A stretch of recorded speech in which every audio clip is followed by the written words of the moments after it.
Berdasarkan Peraturan Menteri Agraria dan Tata Ruang, Kepala Badan Pertanahan Nasional Nomor 21 Tahun 2021, bentuk pelanggaran pemanfaatan ruang yaitu tidak mematuhi ketentuan pemanfaatan ruang, mulai dari pelanggaran fungsi, pelanggaran peruntukan, pelanggaran tata kawasan, hingga pelanggaran atas peraturan zonasi atau persyaratan teknis bangunan.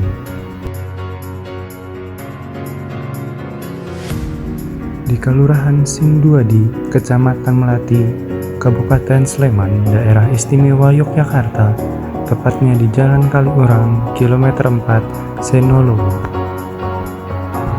Terdapat sebuah gedung yang nampak terbengkalai. Bangunan ini terlihat mencolok di tengah pembangunan gedung gelanggang inovasi dan kreativitas Universitas Gadjah Mada.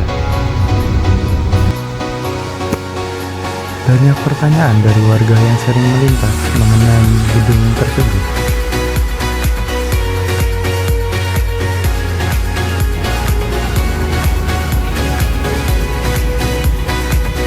Bentar, ada yang tahu nggak sih ini gedung apa? Nggak tahu, nggak ada pelangnya kayak gitu. Apa gedung hantu? Iya deh kayaknya, nggak tahu. Ya udahlah.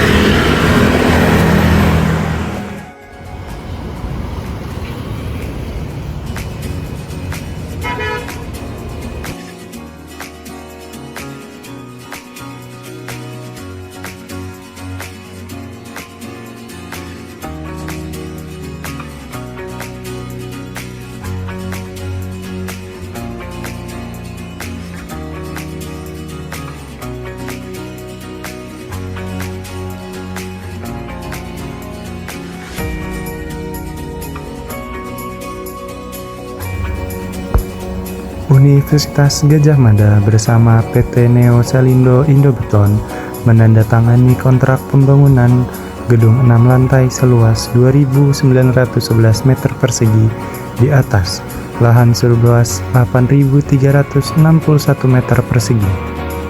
Bentuk tanah dari proyek properti ini adalah persegi panjang dengan panjang 72,77 meter dan lebar 40 meter. Topografi tapak berada pada kurang lebih 130 meter di atas permukaan laut dengan kontur tanah datar dan elevasi tanah kurang lebih 60 cm dari permukaan jalan existing.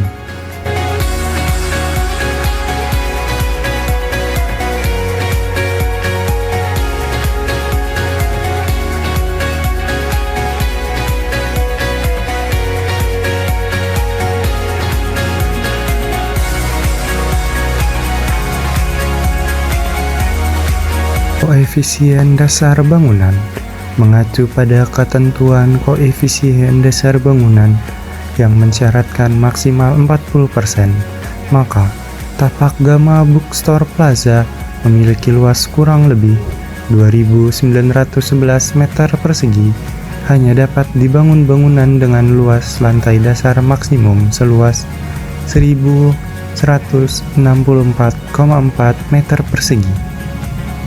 Namun di lapangan, Bookstore Plaza yang memiliki 6 lantai memiliki luas total 8.631 meter persegi dengan menggunakan asumsi tiap lantai bangunan adalah simetris. Maka luas lantai dasar bangunan adalah kurang lebih 1.438,5 meter persegi. Dengan demikian, Gama Bookstore Plaza telah melanggar koefisien dasar bangunan yang diizinkan.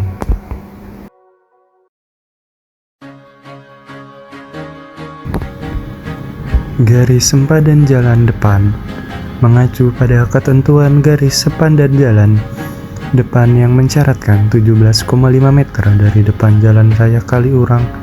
Gama Book Plaza tidak memenuhi syarat karena hanya berjarak 14,13 meter dari garis jalan.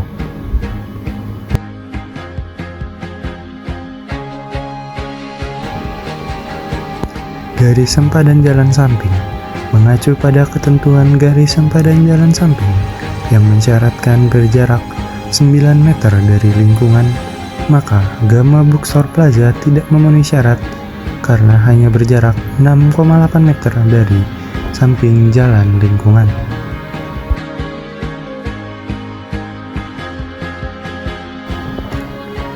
Garis sempadan bangunan samping dan belakang mengacu pada ketentuan garis sempadan bangunan samping dan belakang yang mensyaratkan berjarak 2 meter. Gama Book Plaza tidak memenuhi syarat karena bangunan belakang menyatu dengan bangunan Kokelgam dan tidak memiliki pembatas yang jelas.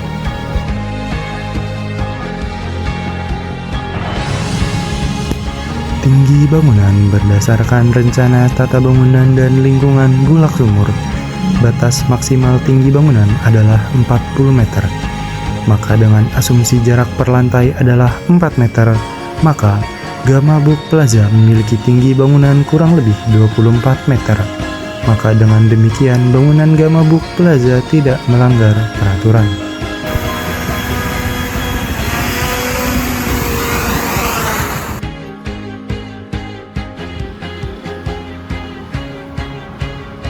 Pembelajaran yang dapat diambil dari pembangunan gedung Gama Bookstore ini adalah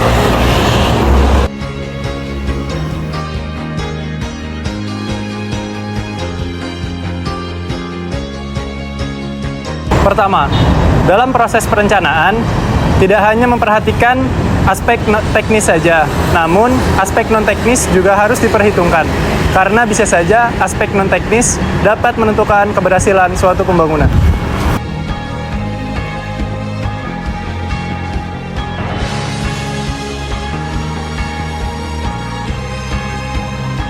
Yang kedua adalah membangun komunikasi yang efektif antara seluruh pihak yang terlibat dalam proses perencanaan adalah keterampilan yang wajib dimiliki untuk terhindar dari miskomunikasi antara satu pihak yang satu dengan pihak yang lainnya.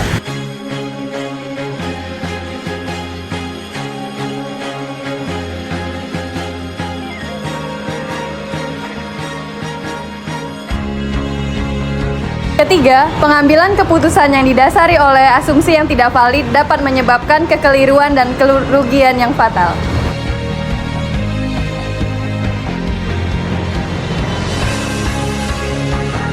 Jadi udah tahu kan ini gedung apa? Ini bukan gedung kosong atau gedung berhantu ya. Tapi ini adalah contoh dari pelanggaran pemanfaatan ruang. Semoga kedepannya tidak ada lagi gedung-gedung yang bernasib sama seperti Gama Plaza. Kami kelompok 8 kelas F pamit undur diri. Dadah!